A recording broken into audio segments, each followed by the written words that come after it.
This is the story of the silent ship.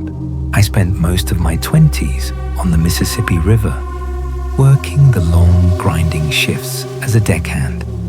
I wasn't a professional sailor or some weathered riverboat captain.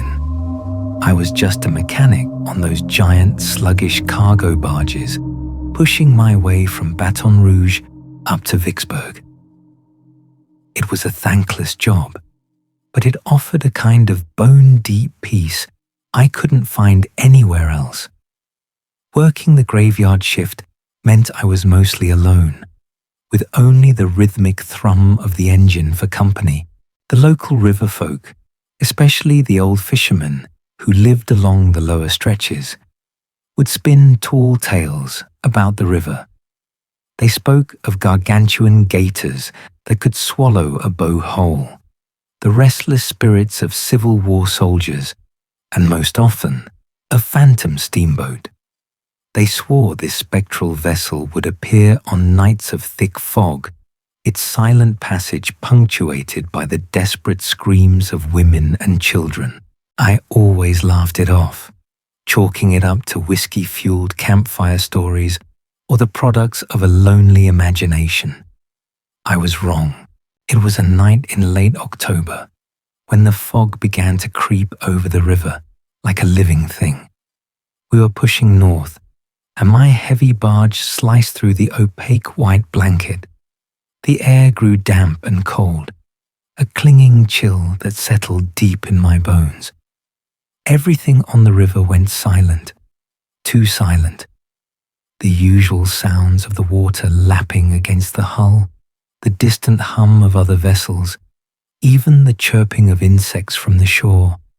It all vanished. All that remained was the steady, low rumble of our own engine. Then I heard it. At first, it was just a faint sound, like a soft, hitching sob carried on the wind. I told myself it was the wind whistling through a smokestack or some echo from a barge going the other way. I tried to reason through every possibility, to pin the sound down with logic. But the sound didn't stop there. It grew into a full-throated, heartbreaking cry, a voice choked with grief. And then another voice joined in, a small, childlike wail, a desperate call for its mother. My heart began to pound a frantic rhythm against my ribs. I turned off the music I was listening to and leaned against the railing of the cabin, straining to hear. The fog was so dense that my visibility was reduced to a few feet. I tried to radio the bridge, but the walkie-talkie only hissed with static. The crying grew louder. It wasn't a distant echo anymore. It was as if it were right there on the water alongside my barge. It was the cry of utter hopelessness, of a pain too profound to articulate. It wasn't just a noise, it was an emotion. I stood frozen, a cold fear seizing me. I turned to look behind me, but saw nothing but the swirling white fog and the hazy glow of our navigation lights. I told myself it was an auditory hallucination, a trick of the mind, but I couldn't deny the bone-deep chill that had invaded my body. It wasn't the cold of the weather. It was a cold that radiated from pure, unadulterated terror. Suddenly, the weeping stopped. The silence returned, and it was far more menacing than the cries had been. I held my breath, and then I saw it, a vague, dark shape, not a boat or a normal barge. It was an old steamboat, its paddle wheel long gone, its hull rotted and stained, gliding along the water as if it were made of smoke. It passed by me, so slowly, without making a single ripple. I could faintly make out the broken windows, and within them I saw flickering figures, not solid ghosts, but hazy, shimmering images, like old, grainy film footage. They were women with gaunt faces and children with large, hollow eyes.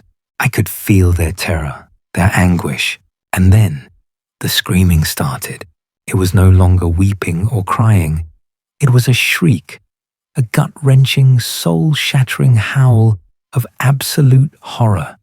The screams of dozens, of hundreds of people all at once. The screams of pain and desperation at the moment of death. The sound came from the phantom ship, from the figures in the windows, from the very air around me. It felt as though it was eating at my sanity, making my head swim. I clamped my hands over my ears, but it was useless. The sound wasn't in the air. It was a psychic force, an intangible thing invading my mind. I felt a scream building in my own throat, a desire to join the chorus of the damned. The phantom ship drifted past, and a figure appeared right in front of me. A vague, translucent form of a woman with long, soaked hair, holding a child in her arms. They weren't looking at me, but I had the sense they were looking through me into some distant place where they were eternally trapped. She reached a hand out toward me, a gesture of pleading, but I couldn't move. My barge suddenly shuddered violently, as if a massive object had slammed into its side. I stumbled and fell, my head hitting the metal railing with a dull thud. My vision swam, and in that fleeting second, I saw the face of the ghostly woman. A pale face with vacant eyes, yet filled with the sorrow of 1,000 lifetimes. When I came to, everything had returned to normal. The phantom ship was gone. The screaming had vanished. The fog had begun to lift. The barge continued its steady, plodding journey, and the engine rumbled on. I pushed myself up, my head throbbing, my body trembling. I didn't know what had just happened. Was it a terrible dream? The result of sleep deprivation? I tried my best to rationalize it, but then I looked down at the deck, right where I had fallen. A small object lay on the cold, damp steel. A toy boat. It was old and waterlogged, a crudely carved replica of a steamboat. I picked it up, and an instant, profound chill spread through my fingers. The smell of muddy river water and decay hit me hard. I dropped it as if it were on fire. It clattered to the floor with a small, hollow sound. The toy wasn't mine. I had worked on this barge for years, and I knew every inch of it. There was no way a rusted, broken toy like this could have just appeared. Where did it come from? The phantom ship? Was it a toy from the ghost child who'd been crying for his mother? I looked at the toy, then out at the dark, churning river. I no longer laughed at the stories the old rivermen told. I didn't feel lonely on the river anymore, because I knew that beneath the murky water, the tormented souls still waited, and sometimes they found a way to cross back into this world to find a new person to tell their story to. That night, I became that person. I was a witness, and I know that no matter where I go, the silent ship will forever sail in my memory. This is the story of the drenched bride. I've lived my life as a long-haul trucker, and on the road, you see things. You see a lot of things. From the flickering will-o'-the-wisps dancing over fields to the dark figures that cross the road late at night, and the occasional car that seems to keep pace with you for miles on an empty highway, driverless. But none of those experiences have ever haunted me as deeply as what happened to me on Goatman Bridge, a remote, desolate overpass in Texas. The locals said it was haunted by a half-man, half-goat entity. But I never believed in such folk tales. Not until I met the bride. It was a damp, drizzling night, just after a heavy downpour. A chill wind cut through the cab of my rig, carrying with it the smell of wet earth and pine. It was well past midnight as I steered my heavy truck across the long, isolated bridge. Visibility was poor due to the thick mist that was rising from the river below, a ghostly white vapor that clung to everything. Suddenly, my headlights cut through the fog and illuminated a figure standing at the side of the road. My heart seized. No one walked out here, not at this hour. And then I saw her more clearly. It was a girl, dressed in a pristine white wedding gown, her long dark hair plastered to her face, dripping wet. She was standing still, her back to me, her hands clasped tightly on the concrete railing of the bridge. Instinctively, I slammed on the brakes. Something about her posture, her stillness, worried me. It wasn't a sense of fear, but a deep, bone-weary sadness. I grabbed my jacket, climbed out of the cab, and walked towards her, trying to keep my movements as calm as possible. "Are you okay?" I asked, my voice a little shaky. The girl didn't respond right away. She turned slowly, and I saw her face. It was impossibly pale, with no hint of color, but it was beautiful. Her eyes were wide and vacant, staring at something beyond me. The faint glow of the streetlights made her skin seem luminous, almost ethereal. "Do you need help?" I asked again, taking another step closer. She opened her mouth, and her voice came out as a thin, raspy whisper, like the rustle of dry leaves. Have you seen my husband?" Her question caught me off guard. "Your husband? Where is he?" She didn't answer. Instead, she just pointed down to the black river below. A shiver of ice ran down my spine. My gaze followed her finger to the murky water. I could just make out something sparkling below the surface, a faint glimmer of silver. "The ring," she whispered, her voice barely audible. "His ring." I turned back to look at her, but she was gone. My skin prickled with goosebumps. I scanned the area, but there was nothing there but the swirling fog and the groaning of the wind. Panic set in, and I nearly ran back to my truck. I clambered into the cab, locked the doors, and cranked the ignition.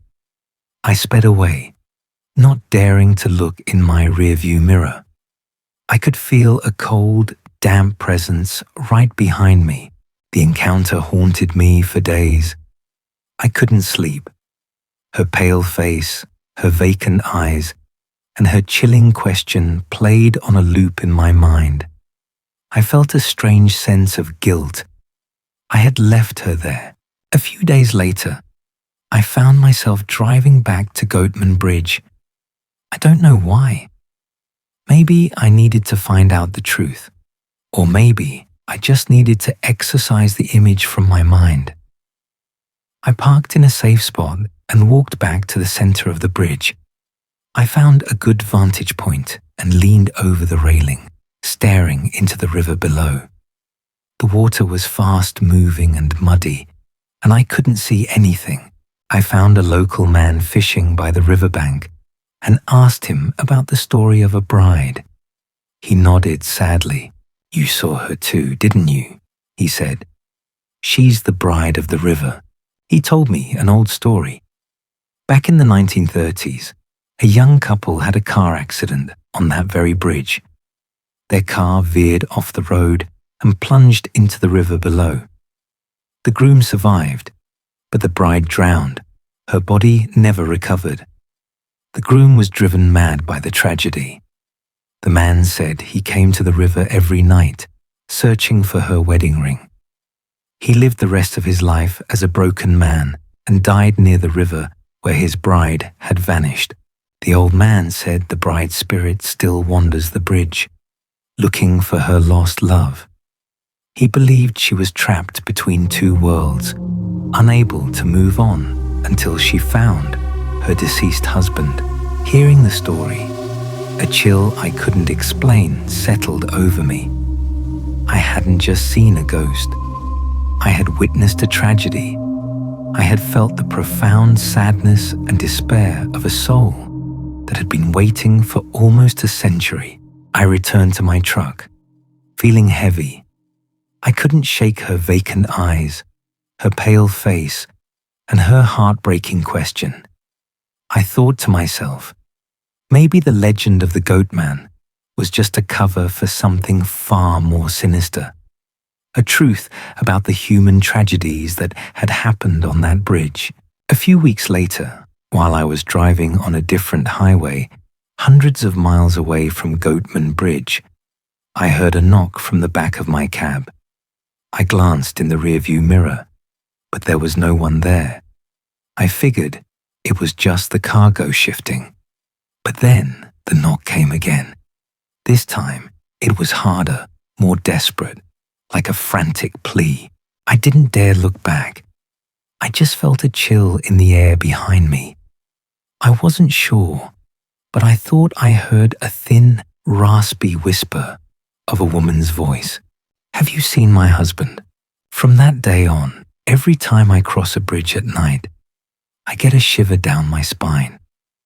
I always feel like there's someone standing somewhere nearby, waiting to ask me a question that has been lost to time. I know I can't escape the spirit of the bride from Goatman Bridge. She chose me. She gave me a piece of her tragedy. And now, I have to live with it forever. This is the story of the muddy coat. I retired a couple of years ago, and I decided to get away from the frantic pace of the city. I found a small, two-story house on the outskirts of St. Louis, right on the banks of the Missouri River. It was old, creaky, and smelled of dust and damp wood, but the view was breathtaking. The river was my new neighbor, a vast, powerful presence that changed with the seasons. I spent my days fishing, reading, and watching the water flow, content with my new, quiet life. It was a perfect escape. At least, it was for the first month. Then, the knocking started. It was always late at night, long after I had turned off the lights and settled into bed. It wasn't a loud, aggressive knock, but a persistent, gentle rap, like a timid guest at my front door. It sounded as though it was coming from the riverbank, and it echoed eerily through the stillness of the night. I'd get up, irritated, and flip on the porch light. But when I'd open the door, there would be no one there.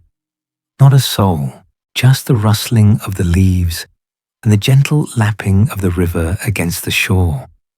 I dismissed it as a trick of the wind or some animal, maybe a raccoon, trying to get into my trash. The knocking continued for a week. Every night, around 2 a.m., it would start. Rap, rap, rap. Persistent. And every night, I would get up, open the door, and find nothing. One morning, after a particularly restless night, I decided to take a walk along the riverbank to see if I could find a logical explanation. Maybe a loose branch was tapping against the siding of my house. As I walked along the muddy trail, my eyes caught on something strange. Hanging from a low-hanging branch of a willow tree was a coat. It was a man's coat, old and frayed. But what struck me was that it was soaked and caked in mud. It looked as if it had just been pulled from the river. I was confused. Who would leave a coat here and in such a state? I thought maybe a fisherman had dropped it, but the state of it was odd. It was too pristine in its disheveledness.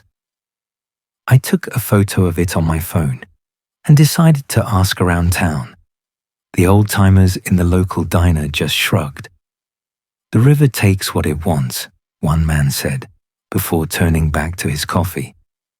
The answer wasn't helpful, and I let it go, assuming it was just a strange coincidence. But the knocking returned. That night, and the next, and the next. Every single night, the same 3 knocks. Rap, rap, rap. And every morning, when I would walk outside, I would see the muddy coat, always hanging from the same tree branch. It was always in the same spot, always wet, always covered in fresh mud. It felt like a message, a recurring sign. I decided to bring the coat inside to see if that would stop the knocking. I hung it in my laundry room to dry and went to bed. That night, the knocking was different. It wasn't on the riverbank anymore. It was at my front door. It was no longer a timid, gentle rap. It was a loud, desperate pounding, a frantic sound that shook the very foundation of my old house. Pound, pound, pound. My heart was in my throat. I didn't dare get up.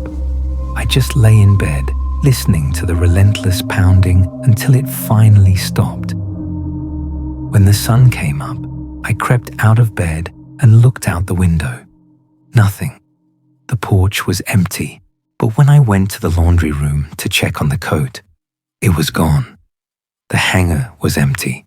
I knew then that this was not a prank or a figment of my imagination. It was real, and it was looking for something. I didn't sleep that night. I was a man on edge. I kept watch at the window, a shotgun in my lap, waiting for the knocking to start. It didn't. Instead, I heard footsteps. Slow, heavy, waterlogged footsteps, sloshing through the mud outside. I could hear them on the side of the house, getting closer and closer to my bedroom window. I held my breath, my knuckles white on the shotgun. The footsteps stopped right outside my window. I could feel a cold presence, a heavy silence. I didn't dare look, but then a voice. It was a low, raspy whisper, like sand grinding against stone. I just want my coat back. I nearly screamed.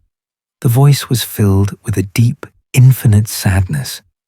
I knew then that this was no monster, no demon. It was a man, a dead man, and he was lost.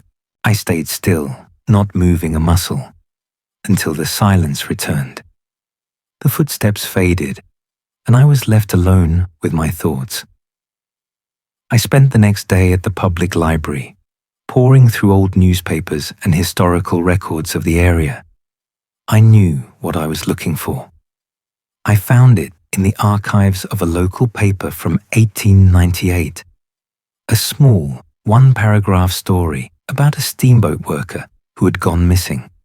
His name was Thomas. He had fallen off a barge during a stormy night and was presumed to have drowned. The article said that the only thing ever recovered was his favorite coat, which was found clinging to a tree branch on the riverbank. My blood ran cold. The story was a century old, but it felt so immediate. Thomas. He had been dead for over 100 years, and yet he was still here. His ghost was still here, walking the riverbank, looking for his one last earthly possession. I had taken it from him. I went back to the riverbank, the sun beating down on my face. I walked to the willow tree and knelt down, a feeling of deep regret washing over me. "I'm sorry, Thomas," I whispered into the wind. "I'm so sorry. I didn't know." That night, I waited. I was ready. I heard the 3 knocks again, and I walked to the door and opened it.